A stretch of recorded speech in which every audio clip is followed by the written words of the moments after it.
दोस्तों ये जितने भी पति हैं दोस्तों, उनके जागरूक होने का समय आ चुका है दोस्तों। 16 जुलाई 2024 को गुजरात हाईकोर्ट ने एक ऐतिहासिक फैसला सुनाया है दोस्तों, घरेलू हिंसा के मामलों को लेकर। दोस्तों जय हिंद, नमस्कार। मैं एडवोकेट आशीष मिश्रा। लाइक कर दीजिएगा, शेयर कर दीजिएगा, सब्सक्राइब कर दीजिएगा ताकि इन्फॉर्मेशन और लोगों को भी आगे मिल सके। दोस्तों ये जजमेंट आया है, ये 16 जुलाई 2024 को आया है और इसे गुजरात हाई कोर्ट ने दिया है घरेलू हिंसा के मामले को लेकर दोस्तों। और अब किसी भी घरेलू हिंसा मामलों में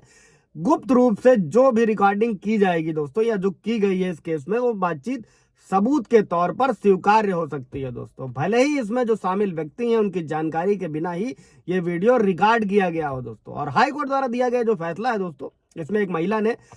संशोधन आवेदन यानी कि रिवीजन पिटीशन को दाखिल किया था दोस्तों, जिसमें उसके पति और उसके परिवार के खिलाफ घरेलू हिंसा और क्रूरता यानी कि 498A का मुकदमा चल रहा था दोस्तों, और उसी को खारिज करने की चुनौती दी गई थी दोस्तों। और जो हाई कोर्ट का फैसला था,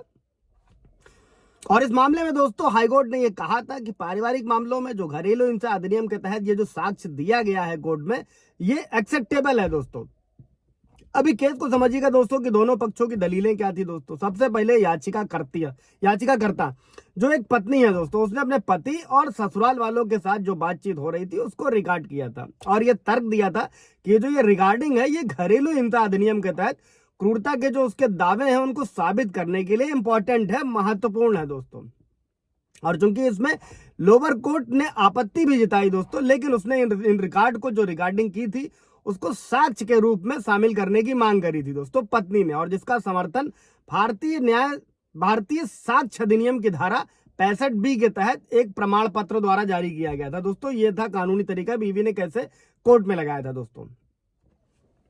अभी इसमें प्रतिवादी की दलीलें क्या थी दोस्तों कि ट्रायल कोर्ट ने दोस्तों पहले जो पत्नी की जितनी भी याचिकाएं थी उसको ये खारिज कर दिया था दोस्तों कि घरेलू हिंसा के मामले में जो इस तरीके के आवाज के नमूनों के परीक्षण को करने के लिए कोई स्पष्ट कानूनी प्रावधान नहीं है दोस्तों, और रिगार्डिंग बिना सहमति से की गई थी, इसलिए उसकी स्वीकार्यता पर, एक्सेप्टेंस पर सवाल उठता है दोस्तों। और जिसके कारण फिर पत्नी ने क्या किया था, उसने हाई कोर्ट का दरवाजा खटखटाया था दोस्तों, और इसी को लेकर गुजरात हाई कोर्ट ने ये डिसीजन दिया था दोस्तों कि जो भी टेप रिकॉर्ड या जो भी रिकॉर्डिंग की गई है उसकी बातचीत जो है वो स्वीकार्य है अगर वो मुद्दे के लिए रिलेवेंट है दोस्तों, रिलेवेंट है, प्रासंगिक है दोस्तों। और कोर्ट ने इससे एक और जजमेंट भी जिसमें बताया था दोस्तों कि श्री राम रेड्डी बनाम वी गिरी, ये 1970 का केस था दोस्तों, और इसमें सुप्रीम कोर्ट के निर्णयों को हवाला दिया गया था दोस्तों, और जिसमें पुष्टि की गई थी कि ऐसी रिकॉर्डिंग जब उचित रूप से पहचानी जा सकती है, प्रमाणित की जाती है, तो उन्हें सबूत के तौर पर यानी कि साक्ष्य के तौर पर स्वीकार किया जा सकता है दोस्तों। और हाई कोर्ट ने इस बात पर जोर दिया कि घरेलू हिंसा की कार्यवाही का उद्देश्य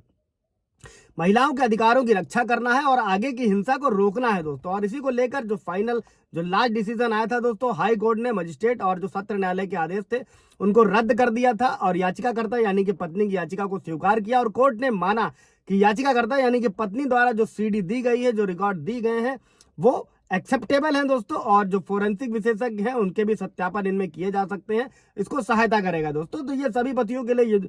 ये जजमेंट है दोस्तों। इससे रिलेटेड कोई सवाल जवाब होगा तो पूछ लीजिएगा दोस्तों। Thank you.